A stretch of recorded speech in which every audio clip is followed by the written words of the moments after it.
Welcome back बच्चों, स्वागत है आपका आप ही के इस नए यूट्यूब चैनल माही सर पर। और बच्चों, मैं आप सभी के लिए ला रहा हूँ क्लास 10 के मॉडल सेट। जी हाँ बच्चों, अभी तो हम लोग सिर्फ प्रीवियस ईयर के मॉडल सेट पर चर्चा करेंगे, क्योंकि आप लोगों को पता ही होगा कि अभी तक आपका मॉडल सेट जारी नहीं हुआ है। तो उससे पहले हम लोग प्रीवियस ईयर का मॉडल सेट कर लेंगे बच्चों। उसके बाद जब जारी होगा तो फिर मैं करंट मॉडल सेट बनाना शुरू कर दूंगा। अब ऐसा नहीं है कि यह मॉडल सेट आपके लिए इम्पोर्टेंट नहीं, यह मॉडल सेट आपके लिए बहुत बहुत इम्पोर्टेंट है। सो वीडियो को शुरू से लेकर अंत तक जरूर देखिएगा। इससे पहले अगर आप मेरे चैनल पर नए होंगे तो चैनल को सब्सक्राइब करना ना भूलें। चलिए बच्चों, हम लोग पहले क्वेश्चन पर बढ़ते हैं। पहला क्वेश्चन है बच्चों, निम्न में से कौन सा पदार्थ लेंस बनाने के लिए प्रयुक्त नहीं किया जा सकता है। मतलब किस पदार्थ का लेंस नहीं बन सकता है। तो आप लोग पढ़े होंगे बच्चों की जो है बच्चों की लेंस बनाने के लिए आपको कम से कम पारदर्शी पदार्थ का टुकड़ा चाहिए। ठीक है, पारदर्शी पारदर्शी पदार्थ किसे कहते हैं बच्चों, जिसमें इस पार से उस पार देख सकते हैं। जल जो है हमारा पारदर्शी पदार्थ है। कांच, कांच मतलब शीशा, शीशा भी पारदर्शी पदार्थ है बच्चों। प्लास्टिक भी पारदर्शी पदार्थ है बच्चों। इनमें से क्या पारदर्शी पदार्थ नहीं है बच्चों, मिट्टी। तो मिट्टी का उपयोग जो है वह लेंस बनाने के लिए नहीं किया जा सकता है।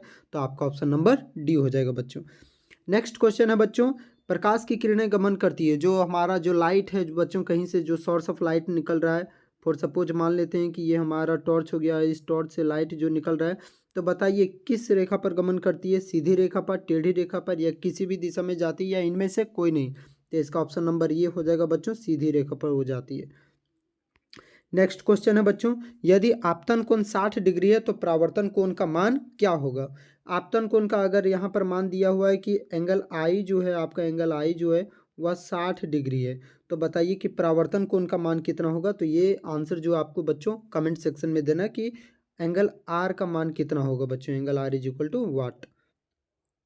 चलिए बच्चों, नेक्स्ट क्वेश्चन पर हम लोग बढ़ते हैं। पानी में अंशतः डूबी हुई पेंसिल टेढ़ी दिखाई देती है। देखिएगा बच्चों कि मान लेते हैं कि ये एक ग्लास है बच्चों, और इस ग्लास में पानी रखा हुआ है ना। तो जब जैसे ही यहाँ पर मैं इस ग्लास में पेंसिल रखूँगा तो पेंसिल हमको थोड़ा सा टेढ़ा दिखाई देगा। ऐसा क्यों होता है बच्चों, ऐसा इसलिए होता है क्योंकि वहाँ पर प्रकाश की किरणें क्या हो जाती है बच्चों, अपवर्तित हो जाती। मतलब यहाँ पर राइट आंसर जो होगा बच्चों वह होगा अपवर्तन के कारण। ऑप्शन नंबर ये करेक्ट आंसर हो जाएगा बच्चों। नेक्स्ट क्वेश्चन है बच्चों, किसी माध्यम के अपवर्तनांक का मान होता है। अपवर्तनांक का मान क्या होता है बच्चों, है ना। मतलब म्यू यहाँ पर आपको पूछ रहा है कि म्यू इज इक्वल टू क्या होता है। तो म्यू इज इक्वल टू होता है sine i upon sine r होता है बच्चों, sine i upon sine r. तो मतलब 5 का ऑप्शन नंबर ये इज द करेक्ट आंसर हो जाएगा बच्चों। नेक्स्ट क्वेश्चन बच्चों, निर्वात में प्रकाश की चाल होती है। तो निर्वात में प्रकाश की चाल कितनी होती है, 3 गुने 10 के पावर 8 मीटर पर सेकेंड, 3 गुने 10 के पावर 10 सेंटीमीटर पर सेकेंड, या दोनों, या इनमें से कोई नहीं। तो बच्चों इसका जो राइट आंसर हो जाएगा वह हो जाएगा ऑप्शन नंबर ये, 3 गुने 10 के पावर 8 मीटर पर सेकेंड। अगला क्वेश्चन है बच्चों, मानव नेत्र अभिनेत्र लेंस की फोकस दूरी को समायोजित करके अलग अलग दूरियों पर रखी वस्तुओं को फोकसित कर सकता है। बोल रहा है कि अभिनेत्र लेंस की फोकस दूरी को समायोजित करता है और फिर अलग अलग दूरी पर रखी हुई वस्तुओं को अपने अनुसार देख पाता है। तो उसे हम लोग क्या कहते हैं, तो उस चीज़ को हम लोग कहते हैं नेत्र का समंजन क्षमता। और यह आपके सब्जेक्टिव में भी यह सवाल आ सकता है बच्चों की समंजन क्षमता क्या होती है। तो उसमें आप क्या लिखिएगा कि अभिनेत्र लेंस की वह क्षमता, अभिनेत्र लेंस की वह क्षमता जिसके कारण वह अलग अलग फोकस दूरियों को समायोजित कर पाता है। नेक्स्ट है बच्चों, नेत्र के आगे का भाग उभरा रहता है, जिसे हम लोग क्या कहते हैं। तो मतलब नेत्र का आगे वाला भाग पूछा है, मतलब आंख के जो आगे वाला हिस्सा होता है उसे हम लोग क्या कहते हैं बच्चों, तो उसे हम लोग कहते हैं कॉर्निया। राइट आंसर हो जाएगा बी, कॉर्निया। अगला सवाल है बच्चों, नेत्र गोलक के लंबा हो जाने से कौन सा दृष्टि दोष उत्पन्न होता है। नेत्र गोलक का लंबा हो जाना, तो नेत्र गोलक का लंबा हो जाना होता है दोस्तों निकट दृष्टि दोष। कौन सा दोष होता है बच्चों, निकट दृष्टि दोष होता है। और नेत्र गोलक का लंबा भी हो जाता है और साथ साथ में इसका वक्रता त्रिज्या अधिक हो जाता है। वक्रता का अधिक हो जाना, नेत्र गोलक का ये जो है निकट दृष्टि दोष में दो चीजें होती है बच्चों। पहला तो होता है नेत्र गोलक का लंबा हो जाना, और दूसरा होता है अभिनेत्र लेंस का वक्रता का अत्यधिक हो जाना। नेक्स्ट में हम लोग बढ़ते हैं बच्चों। अगला सवाल है बच्चों, अवतल लेंस द्वारा किस दृष्टि दोष को दूर किया जा सकता है। यहाँ पर कौन सा लेंस दिया हुआ बच्चों, देख सकते हैं कि अवतल लेंस है। तो अवतल लेंस के द्वारा हम लोग कौन सा दृष्टि दोष को दूर कर सकते हैं। तो ऑप्शन ये है निकट दृष्टि दोष, ऑप्शन बी है दूर दृष्टि दोष, ऑप्शन सी है जरा दूर दृष्टि दोष और ऑप्शन डी है इनमें से कोई नहीं। तो मैं अभी आप लोगों को ट्रिक बता देता हूँ। अक्सर बच्चे इसमें क्या होते हैं कि भूल जाते हैं। आज मैं आपको ऐसा ट्रिक बता दूंगा कि आप कभी भी भूलने वाले नहीं हैं। सबसे पहले दो दृष्टि दोष समझिए। एक तो होता है बच्चों दूर दृष्टि दोष और दूसरा होता है निकट दृष्टि दोष। तो यहाँ पर दूर, तो दूर में कितने अक्षर हैं? एक और एक, दो अक्षर। तो मतलब यानी कि इसका ट्रीटमेंट करने के लिए हमें उत्तल लेंस लगेगा। देखिए उत्तल में एक, दो और एक, तीन अक्षर, जबकि निकट वाला में एक, दो, तीन अक्षर हैं। तो इसका दोष दूर करने के लिए हमें चार अक्षर वाला लेंस चाहिए, मतलब अवतल, एक, दो, तीन, चार। तो याद रखिएगा बच्चों ट्रिक से, दूर मतलब दो अक्षर है इसमें तो उत्तल लेंस लगेगा तीन अक्षर वाला, निकट इसमें तीन अक्षर है तो चार अक्षर वाला अवतल लेंस लगेगा बच्चों। चलिए बच्चों हम लोग नेक्स्ट में बढ़ते हैं बच्चों।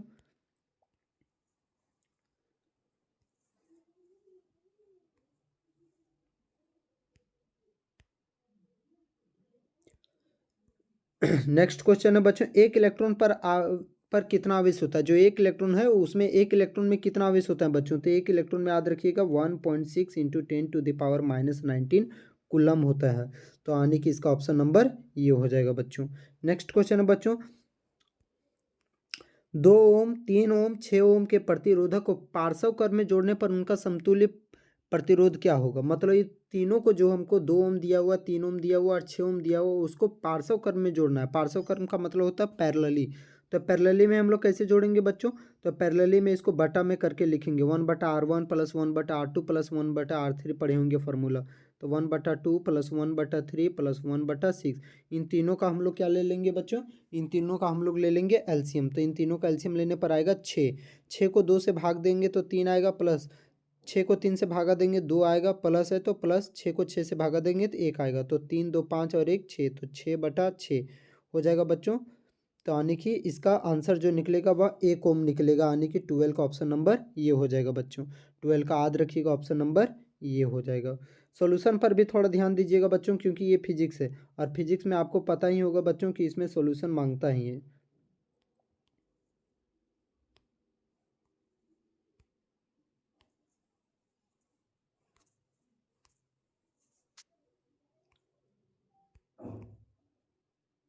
नेक्स्ट क्वेश्चन है बच्चों,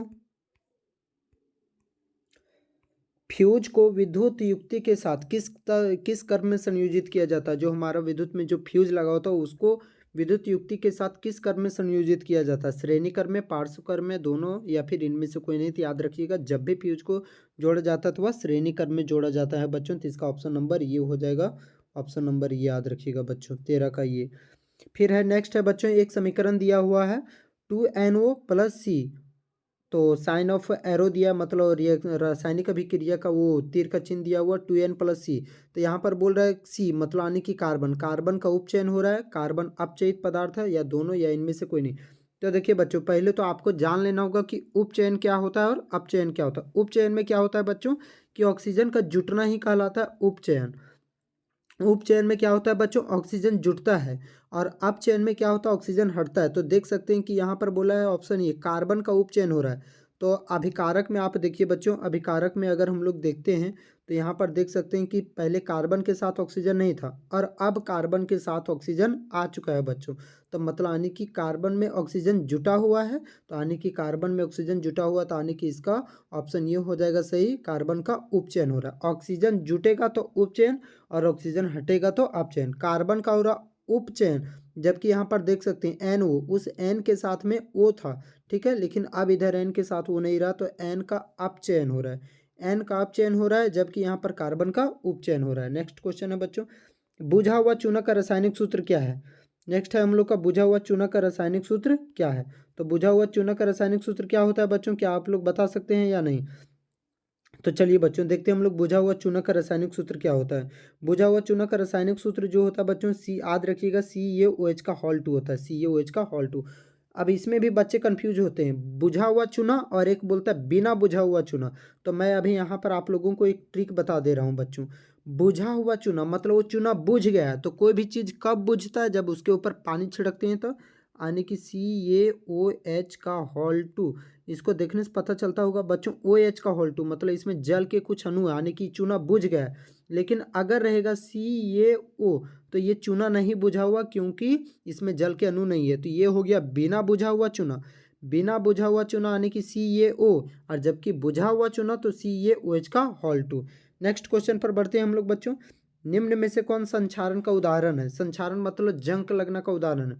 लोहे की वस्तु में जंग लगना, जी हाँ, इसमें भी लोहे में तो जंग लगता है, इस संक्षारण का उदाहरण है। चांदी का काला हो जाना, तो याद रखिए बच्चों, चांदी जो काली होती है इस कारण से काली हो जाती है क्योंकि चांदी भी संक्षारित हो जाती है। तांबे की वस्तु का हरा हो जाना, तांबा का वस्तु जो हरा होता है वो किस कारण से होता है? ये भी संक्षारण के कारण होता है। या उपर्युक्त सभी, तो यहाँ पर उपर्युक्त सभी हो जाएगा। नेक्स्ट क्वेश्चन है बच्चों, गंधीय सूचक का उदाहरण क्या है? तो गंधीय सूचक का उदाहरण क्या है? वेनिला, वेनिला भी है। लौंग का तेल। गंधीय सूचक कहते हैं किसे हैं? तो एक बार इस पर चर्चा कर लेते हैं बच्चों कि गंधीय सूचक उसे कहते हैं जिसका गंध अम्लीय या क्षारीय माध्यमों में बदल जाता है, जो गंध के द्वारा हमें सूचना देता है कि कौन अम्ल है या क्षारक है, गंध के द्वारा सूचना देगा ये सब। वेनिला, लौंग का तेल, प्याज, तो इसका राइट, और डी उपयुक्त सभी, तो इसका राइट आंसर हो जाएगा उपयुक्त सभी। नेक्स्ट क्वेश्चन है बच्चों, सोडियम लवण का परिवार कौन है? सोडियम का परिवार, तो देखिए इसमें Na है, Na मतलब सोडियम का संकेत NaCl, जी हाँ, ये भी NaCl, ये सोडियम का परिवार है। Na2SO4 ये भी सोडियम का परिवार है, या दोनों? हाँ, तो इसका राइट आंसर हो जाएगा बच्चों दोनों। नेक्स्ट क्वेश्चन है बच्चों, इनमें से कौन सा कथन असत्य है? असत्य पूछा है बच्चों। असत्य का मतलब होता है गलत है। गलत कौन है? टमाटर में ऑक्जेलिक अम्ल पाया जाता है, हाँ बच्चों, टमाटर में ऑक्जेलिक अम्ल पाया जाता है। इमली में साइट्रिक अम्ल होता है, तो इमली में साइट्रिक अम्ल नहीं बच्चों, याद रखिएगा कि इमली में टार्टरिक अम्ल होता है। कौन सा अम्ल होता है? टार्टरिक अम्ल, जबकि यहाँ पर दिया हुआ साइट्रिक अम्ल। तो ये क्वेश्चन, ये जो कथन है वह गलत आने की, इसका ऑप्शन नंबर बी हो जाएगा। और भी देख लेते हैं हम लोग बच्चों।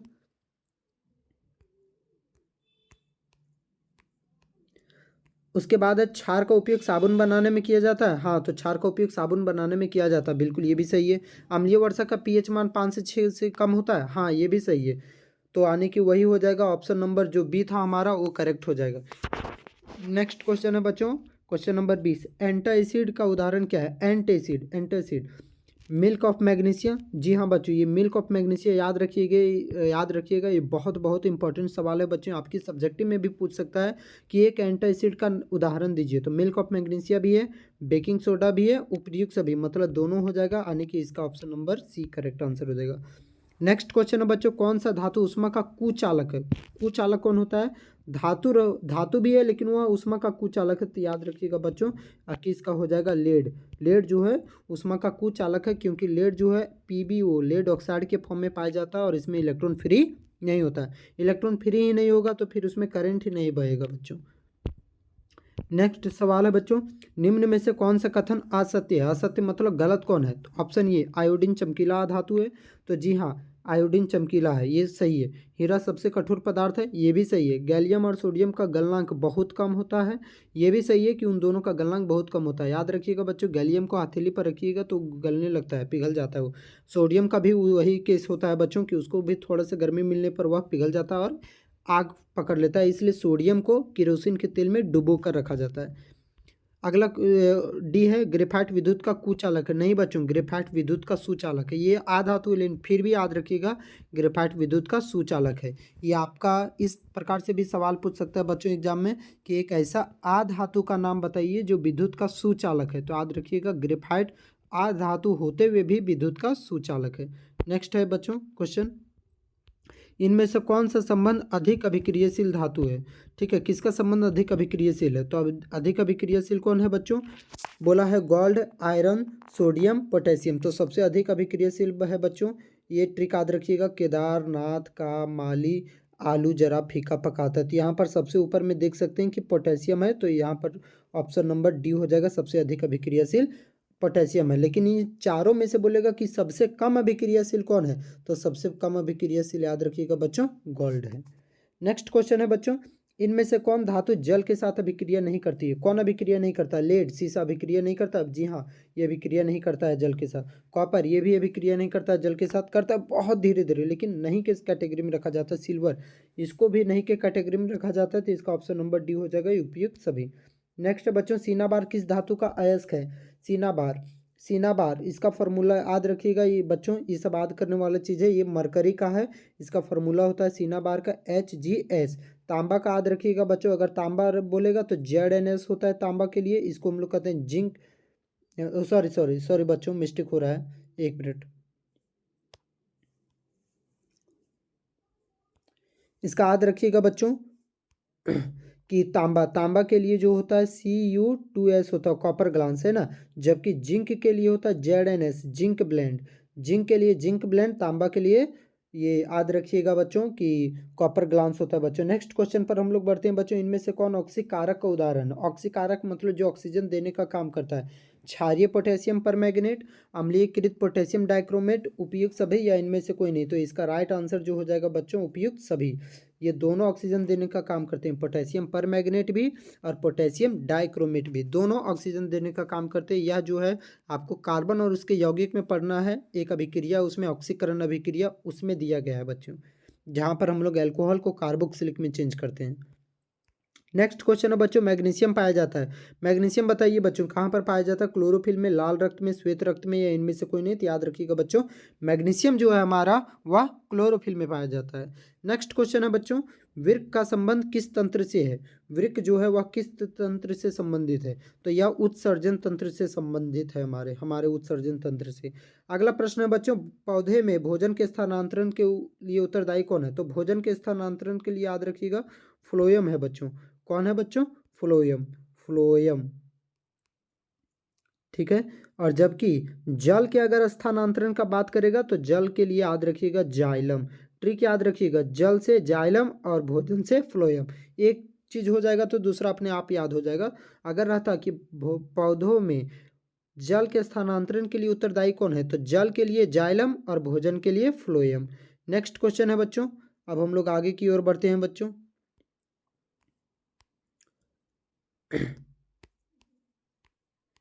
थायरोक्सिन, अगला क्वेश्चन है बच्चों, थायरोक्सिन के स्रावन में कौन सा तत्व आवश्यक है? मतलब जो थायरोक्सिन का स्रावन होता है उसमें से कौन सा तत्व हमारे लिए आवश्यक है? तो याद रखिएगा बच्चों, जो थायरोक्सिन है एक निष्क्रिय रसायन है और यह यकृत और गुर्दे इसे सक्रिय रसायन में परिवर्तित कर देते हैं। मतलब जो थायरोक्सिन हार्मोन जो है हमारा वो निष्क्रिय रसायन है और यकृत और गुर्दे इसको क्या करते हैं? सक्रिय रसायन में परिवर्तित करते हैं। और इसके लिए जो महत्वपूर्ण तत्व है बच्चों याद रखिएगा आयोडीन होता है। तो यहाँ पर ऑप्शन हमारा दिया हुआ है बच्चों आयोडीन, तो यहाँ पर 30 का ऑप्शन बी हो जाएगा आयोडीन। नेक्स्ट बच्चों, कौन सा पादप हार्मोन पत्तियों के मुरझाने के लिए उत्तरदायी है? तो कौन सा पादप हार्मोन पत्ती के मुरझाने के लिए उत्तरदायी है? देखिएगा जब भी सरस्वती पूजा के दिन में आता है तो देखिएगा पेड़ों से पत्तियां जो होती है वह टूट टूट के गिरने लगती है, वह मुरझा जाते हैं। वो कौन से अम्ल के कारण होते हैं बच्चों? तो वह होते हैं एब्सिसिक अम्ल के कारण। कौन से अम्ल के कारण? एब्सिसिक अम्ल के कारण। लेकिन याद रखिएगा अगर जिब्रेलिन होगा बच्चों, याद रखिएगा जिब्रेलिन हो गया तो उसमें जो फिर से देखिएगा कि कुछ दिनों के बाद से उन सभी जो पौधे जो पत्तियां गिराते हैं, जो पेड़ पौधे पत्तियां गिराते हैं, फिर कुछ महीनों के बाद से उनमें नवजात पत्तियां आ जाते हैं, नवजात फल फूल आ जाते हैं। तो वह किस कारण से होता है बच्चों? जिब्रेलिन के कारण से होता है। मुरझाने की बात करेगा तो एब्सिसिक अम्ल, अम्ल की मात्रा ज़्यादा हो जाता है एब्सिसिक अम्ल, और जबकि पुनः पुनर्जीवित करने की बात आएगा तो जिब्रेलिन के कारण होता है बच्चों। नेक्स्ट हम लोग पढ़ते हैं बच्चों, वृक्क का संबंध किस तंत्र से है? तो याद रखिएगा बच्चों उत्सर्जन तंत्र से है। कौन से तंत्र से है वृक्क का संबंध? उत्सर्जन तंत्र से। ऑप्शन हो जाएगा ये, अभी मैंने इसे थोड़ा देर पहले बताया था बच्चों। नेक्स्ट क्वेश्चन है बच्चों, जनन मूल घटना है। जनन का मूल घटना क्या है बच्चों? ये सभी को आप तो बता ही सकते हैं, जो जो 10th में पढ़ते होंगे। डीएनए का प्रकृति का बनना, डीएनए की प्रकृति का बनना ही जनन की मूल घटनाओं कहलाती है। जैव विकास का प्राकृतिक विवरण का सिद्धांत किसने प्रतिपादित किया था? जैव विकास का सिद्धांत कौन दिया था बच्चों? तो याद रखिएगा चार्ल्स डार्विन दिए थे। कौन दिए थे? Charles Darwin. ये साइंटिस्ट का नाम याद रखिएगा, ये भी सवाल अक्सर आता है। और आनुवांशिकता का आधार क्या है बच्चों? ये भी आप बता सकते हैं कि आनुवांशिकता का आधार के लिए एटीपी तो माइटोकॉन्ड्रिया, ये एडीपी तो ये हो गया आपका एडेनिन डाइफॉस्फेट, जबकि ये इसका करेक्ट आंसर हो जाएगा बच्चों डीएनए। आनुवांशिकता जो आधार है वह डीएनए। नेक्स्ट है क्वेश्चन बच्चों, प्राथमिकता उपभोक्ता को कहते हैं हम लोग। तो प्राथमिकता उपभोक्ता को हम लोग क्या कहते हैं बच्चों? शाकाहारी कहते हैं। तो इसका ऑप्शन नंबर बी हो जाएगा शाकाहारी, ठीक है। अगला क्वेश्चन है बच्चों, परितंत्र के अजैविक घटक हैं। परितंत्र के अजैविक घटक क्या है बच्चों? तापमान है, वर्षा है, मिट्टी है या इनमें से सभी। तो इस क्वेश्चन का आंसर मैं नहीं बताऊंगा बच्चों, आपको इस क्वेश्चन का आंसर कमेंट में देना है बच्चों। ये बहुत ही सिंपल क्वेश्चन है बच्चों। नेक्स्ट हम लोग बढ़ते हैं बच्चों, ओजोन परत को सर्वाधिक प्रभावित करने वाले पदार्थ कौन से हैं? तो देखिए सर्वाधिक प्रभावित करने वाले पदार्थ कौन है? तो सबसे ज़्यादा तो CFC है बच्चों, याद रखिएगा CFC सबसे ज़्यादा, लेकिन CO2 से भी ओजोन परत होता है, धूलकण से भी। तो अगर धूलकण भी रहे और उपयुक्त सभी दिया रहेगा तो इसमें टिक मारिएगा, और उपयुक्त सभी नहीं दिया रहेगा तो फिर आप टिक मारिएगा CFC में बच्चों, याद रखिएगा। अगला क्वेश्चन है बच्चों, इनमें से कौन पर्यावरण मित्र व्यवहार नहीं है? पर्यावरण के लिए हम लोग अच्छा व्यवहार कौन नहीं कर रहा है? स्कूल मोटरसाइकिल से जाना। अब मान लेते हैं कि अगर स्कूल हमारे नज़दीक रहेगा तो क्या हम लोग वहाँ पर मोटरसाइकिल से जाएंगे? या क्या हमारे पर्यावरण के लिए अच्छा रहेगा क्या? बिल्कुल नहीं। नेक्स्ट ऑप्शन है बच्चों, जरूरत नहीं रहने पर बिजली का स्विच बंद कर देना। अगर जरूरत नहीं है तो बिजली का स्विच बंद कर देना, ये भी ठीक है। नेक्स्ट क्वेश्चन बच्चों, कपड़े के थैले का प्रयोग करना। इन तो हाँ बिल्कुल, ये भी सही है कि कपड़े के थैले का उपयोग करना, और इनमें से कोई नहीं। तो मित्र व्यवहार कौन नहीं है? तो स्कूल मोटरसाइकिल से जाना। तो इसका ऑप्शन नंबर ये हो जाएगा बच्चों। नेक्स्ट है बच्चों, चिपको आंदोलन की शुरुआत कब हुई थी बच्चों? तो याद रखिएगा, चिपको आंदोलन का जो शुरुआत हुआ था 1970 के दशक में। ठीक है बच्चों, कब हुआ था? 1970 के दशक में। खैर इसका एग्जैक्ट डेट यहाँ पर होगा 26 मार्च 1973 को हुआ था, जहाँ पर लोग जंगल को बचाने के लिए यह लड़ाई लड़े थे, है ना, सरकार के खिलाफ जो है यह लड़ाई लड़े थे वो। तब तक के लिए हम लोग यहीं पर रखते हैं बच्चों, अगले सेट में हम लोग मिलेंगे, फिर से मुलाकात होगी बच्चों। तब तक आप अपना ध्यान रखिएगा और जुड़े रहिए मेरे चैनल के साथ, और भी इसी तरह के नए अपडेट पाने के लिए। Thank you so much.